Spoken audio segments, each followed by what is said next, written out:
Boa tarde, senhor presidente, os deputados, os membros da Defensoria Pública, as pessoas que acompanham nas galerias, quem acompanha em casa, e uma boa tarde especial aos nossos membros do Parlamento Jovem. É uma satisfação imensa tê-los aqui no plenário dessa casa. Senhor presidente, eu queria fazer esse comunicado para vocês que estão aqui hoje, que são jovens. Dizer que, como brasileiro, né, que ama esse país, é muito difícil fazer o diagnóstico da nossa situação. Nós somos um país que abandonou 30 milhões de compatriotas nossos.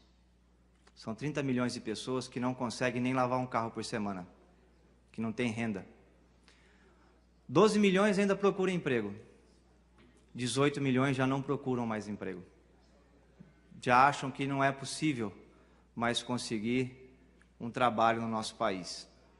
Dos 100 milhões que estão em idade para trabalhar, 30 milhões perderam a esperança, né? Estão perdendo a esperança a cada dia em relação ao emprego.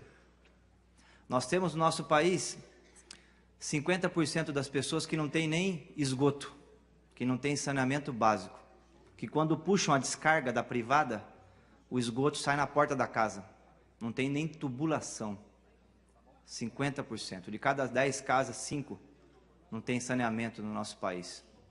O estado mais rico da federação, que é o nosso, onde nós vivemos, o mais industrializado, que tem o maior orçamento, ainda convive com 1,5 milhão de cidadãos que não sabem ler nem escrever. Vocês já devem ter pegado nos pontos de ônibus, às vezes a gente encontra com um cidadão nosso que, de forma humilde e envergonhado, pergunta se a gente pode dizer para ele qual é o ônibus que está para chegar, porque ele não foi alfabetizado. Apenas 17% dos nossos jovens, e queira Deus que vocês não estejam nesses dados, conseguem chegar ao ensino superior em idade adequada, que é entre 18 e 24 anos. Desses, apenas 10% aqui no estado conseguem chegar ao ensino superior público, que é o estado mais rico da federação. O ano passado, 64 mil jovens negros das periferias do nosso país foram vítimas de homicídio. É mais do que a guerra na Síria, mais do que a guerra no Iraque, mais do que as regiões que estão em conflagração, que estão passando por guerra civil. Muitos falam, né, que o brasileiro tem uma alma pacífica, mas a verdade é que o nosso país está em guerra. E é uma guerra muito clara. Quem que está morrendo? São jovens, negros, pobres das nossas periferias, basicamente. Alguns servidores públicos também estão morrendo, servidores da área da segurança. Mas a sua grande maioria, a maioria esmagadora, são os jovens, esses mesmos jovens que os pais estão desempregados, sem perspectiva nenhuma. Essa é a situação. Nós estamos diante de uma crise muito grande. E por que eu pedi a palavra aqui? Porque eu queria dar uma mensagem para vocês. Uma mensagem muito importante. A mensagem de que para resolver os problemas do nosso país, nós vamos precisar fazer um acerto de contas com o nosso passado. E não é fácil olhar no espelho, ainda mais para um país como o nosso. E qual é o nosso passado? O nosso passado é o passado da escravidão. É muito difícil resolver essa situação. 500 anos de história, 350 anos, em que a sociedade brasileira, toda ela foi montada negando a humanidade do outro. Porque para escravizar o próximo, o ser humano, você tem que negar que ele é um humano.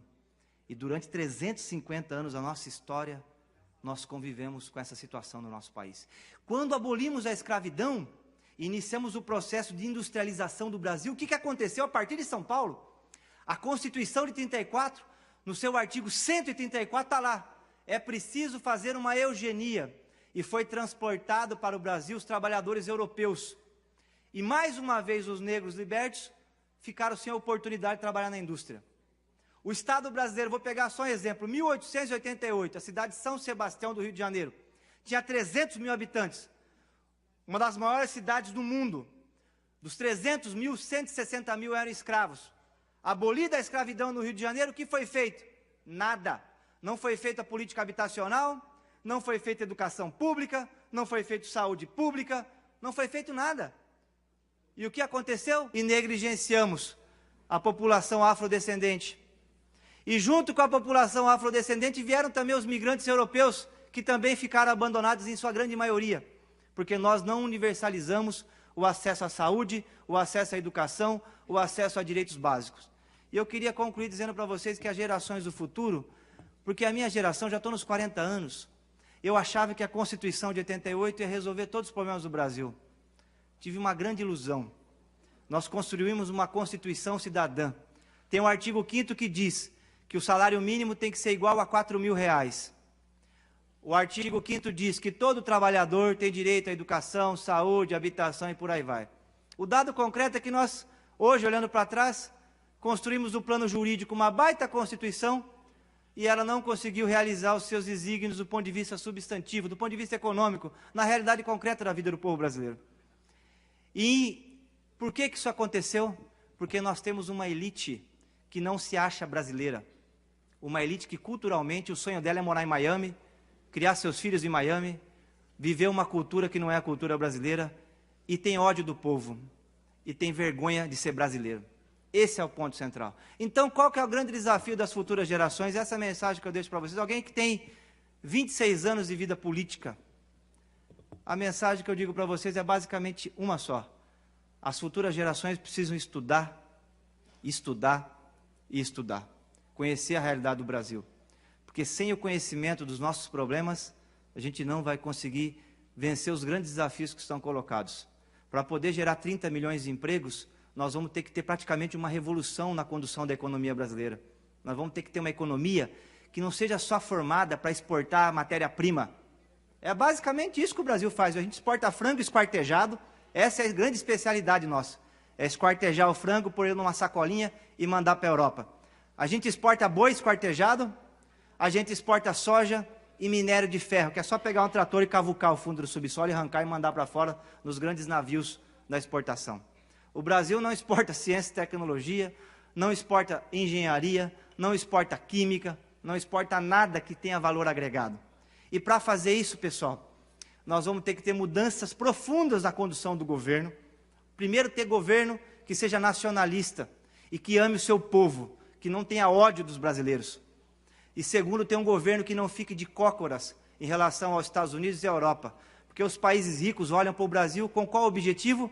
De manter o nosso país subjugado e fornecendo frutas, fornecendo minério de ferro, fornecendo soja, fornecendo frango esquartejado e boi esquartejado para alimentá-los de forma barata, para que eles possam manter o seu padrão de vida, que é um padrão de vida muito superior ao que o nosso povo enfrenta aqui. Então é um grande desafio, mas eu fico feliz porque o plenário está cheio de jovens interessados e é uma prova que há ainda há luz no fim do túnel. Em que pese nós termos aí a Rede Globo de televisão deformando a cabeça da nossa juventude, nós temos jovens aqui nesse plenário hoje preocupados com o futuro do Brasil, o futuro do Estado de São Paulo. Que não vai ser fácil, viu? Se preparem. Se vocês têm algum interesse em participar da vida política, se preparem. Porque os grandes políticos do nosso país e aqueles que são de fato defensores do Brasil, passam por momentos complicadíssimos. Seja de perseguição, de viver no isolamento, de não ser compreendido, não é? Ou de passar por uma situação ainda mais complicada, de ser taxado, de ser contra os interesses nacionais, quando na verdade são os que de fato defendem o interesse do povo brasileiro. Então, parabéns por estarem aqui, as bibliotecas estão cheias de livros importantíssimos, e eu vou citar apenas um como sugestão, que é uma pessoa que influenciou muito a minha vida, Darcy Ribeiro. Esse é o grande brasileiro entre nós, o homem que estudou a vida dos nossos indígenas, estudou a vida dos afrodescendentes, dos operários brasileiros, e escreveu uma obra seminal, que é O Povo Brasileiro. Está lá, 250, 300 páginas. É só pegar, resolve em uma semana, 15 dias. É um banho do que nós somos, a nossa história e o que o futuro nos espera. Que pode ser um grande futuro, um Brasil potência, um Brasil nação, um Brasil democrático, o Brasil do samba, o Brasil da autoestima, não é? O Brasil que tem a solidariedade, o Brasil que tem essa força que pulsa enorme. Ou o Brasil da mediocridade, que é o Brasil de hoje. Dos 30 milhões de desempregados, o Brasil que não tem saneamento básico, o Brasil do analfabetismo, o Brasil do homicídio, da guerra civil interna, que afeta os pobres, sobretudo os jovens. Tá joia? Então, parabéns pela presença aqui hoje. Vamos estudar, Mesmo que aquele que não consegue pagar a faculdade, dá para estudar de forma gratuita, sem ir para a faculdade, né? Infelizmente é uma tragédia entre nós, nem todos têm dinheiro para pagar uma faculdade ou pagar um cursinho para entrar numa faculdade pública. Mas para comprar um livro ou para acessar livros, inclusive como o Darcy Ribeiro, que estão aí disponíveis na internet, só baixar o PDF, dá para ler sem pagar nada. Tá? Então dá para fazer esse trabalho, que é o trabalho de entender o nosso país, porque não dá para resolver os problemas do Brasil sem compreendê-los. E o problema central entre nós é a desigualdade. O Brasil não é mais corrupto que ninguém. Esqueçam isso. A Itália tem um processo de corrupção muito mais profundo que o nosso.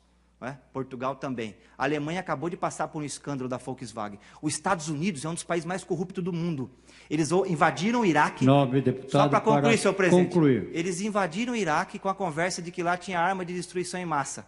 Destruíram o país e depois foi comprovado que não tinha nada. Eles foram lá para saquear o petróleo. O que é isso? É corrupção, não é? Nós não somos mais corruptos que ninguém. Igual, talvez até menos. Segundo os índices internacionais, o Brasil tem menos corrupção. O que nos diferencia do resto do mundo é a desigualdade. Esse é o grande dilema do Brasil. E para enfrentar isso, a gente precisa ter muito conhecimento. E parabéns e disposição. E disposição vocês têm, então, aqui hoje, dia de semana, à tarde, há um tempão aqui acompanhando os deputados, vindo até aqui na Assembleia. Isso já é um primeiro passo. Porque o pior do que a situação que a gente vive é saber que tem muito jovem que agora... né, está vendo aí os Big Brother da vida, os programas sensacionalistas, né? Está tomando uma bomba aí de alienação. E vocês não estão aqui dispostos aí a resolver os problemas do nosso país. Tá joia? Parabéns e vida longa ao Parlamento Jovem.